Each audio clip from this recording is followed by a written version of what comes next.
Pahayag ni dating Pangulong Duterte na papunta na sa pagiging diktadurya ang pamahalaang Marcos. Sinagot ng Malacanang, naritong news scoop ni Gia Rafael. Sinagot ng Malacanang ang pahayag ni dating Pangulong Rodrigo Duterte na papunta na sa pagiging diktadorya ang administrasyon ni Pangulong Ferdinand Marcos Jr. Iginiit na Executive Secretary Lucas Bersamin na itinuturing nilang walang batayan at katawa-tawa ang pahayag ni Duterte na hindi rin naman pinapansin ng mga Pilipino. Ayon kay Secretary Bersamin, itinuturing ng palasyo na kathang-isip lamang ang mga pahayag ng dating Pangulo na isang kwento mula sa isang taong sanay sa kasinungalingan at paggawa ng mga panloloko.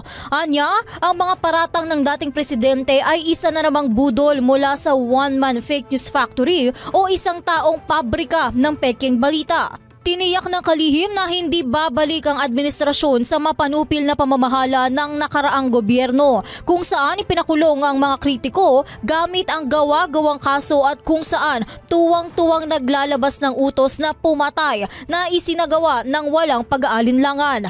Dagdag pa ni Secretary Bersamin, ang dating Chief Executive rin ang hindi gumalang sa karapatan ng mamamayan na sa isang salita lang ay maaaring may mawalan ng buhay, kalayaan at ari-arian ng walang due process. At iyan ang News Scoop. Ako si Gia Rafael, nagbabalita ng tama, naglilingkod ng tama.